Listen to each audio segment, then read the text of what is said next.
السلام عليكم أعزائي المشاهدين، مرحبا بكم معنا في حلقة جديدة مع وصفة جديدة على قناة الشيف حدو.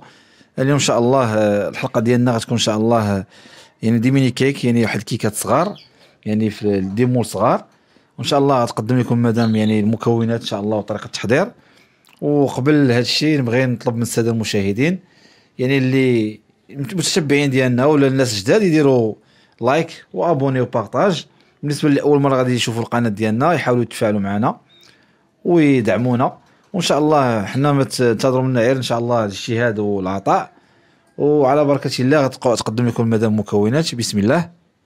السلام عليكم ورحمه الله تعالى وبركاته. الكيكات ديالنا ان شاء الله اللي هما صغار. المكونات ديالهم عندي هنا جوج البيضات، عندي كاس ديال دانون ديال البنان. انا كنأكد على البنان، راه كيعطي واحد لوغو واعر، يعني كيجي مغاير على المذاقات الاخرين. عندي معلقه صغيره ديال الزبده، تكون بحراره المطبخ او حراره الغرفه. عندي هنايا ليمونه ماندالين اللي كنحيد ليها تقريبا النص ديال القشره ديالها، وكنخلي النص كامل وكنطحنو في الخلاط الكهربائي. عندي هنا كاس ديال الزيت اللي غنعبرو بالكاس ديال دانون، يعني بالحك ديال دانون، وغندير كاس سنيده بالحك ديال دانون ياغورت بالبنان. دابا بالنسبه للتزيين انا عندي هنايا هاد الشكلاط دروبس، عندي الزنجلان الابيض، عندي التمر اللي هو كيكون يابس وكيكون مطحون على هذا الشكل هذا. يمكن لكم ديروا تعوضوا بالشريحه حتى هي راه كتباع يابسه ومطحونه. عندي الطحين حسب الخليط وجوج خمارات. بالنسبه لهاد المكونات اللي هما البيض ودانون والزبده سنيده والليمون والزيت وشويه ديال الملحه، غنديرهم في الخلاط الكهربائي وغنخلط كل شيء وغنرجع ان شاء الله باش نكملوا معكم. طحنا العناصر ديالنا كاملين. دابا ان شاء الله غندوز باش ندير الطحين. بسم الله.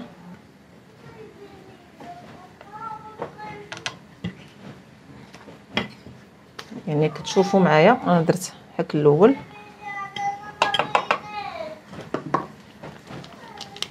جوج الخمارات ديالنا هما.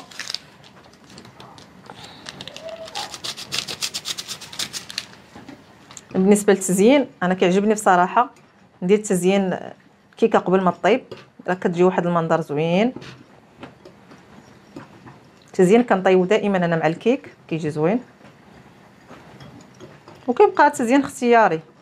اللي ما عندوش الزنجلان الابيض يمكن له يدير الزنجلان الاخر، غير انا بالنسبه على حسب التناسق، يعني داك الابيض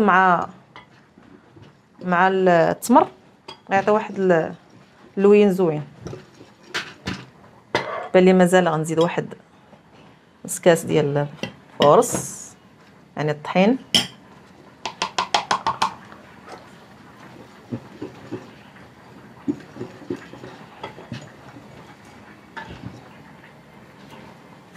زدت نص حك اخر، يعني هما 3 الحكاك ديال ياغورت ديال الطحين زعما.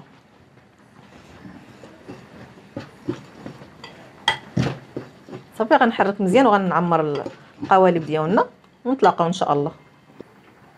واش هاد كلشي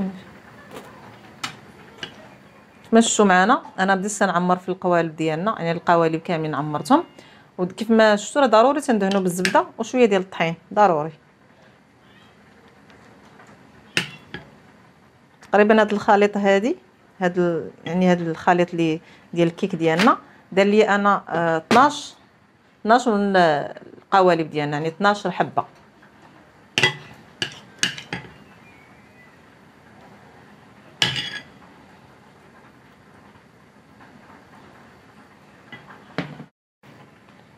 دابا ان شاء الله غندوزو للتزيين.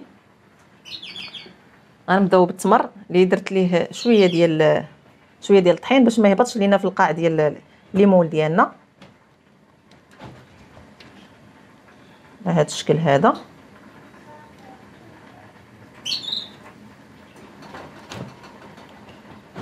غنحاول نوزع التمر تنكمل الليمون كاملين. بالنسبه لهاد سميتو غنديرو من فوق من الزنجلان، من فوق من التمر بهذا الشكل هذا.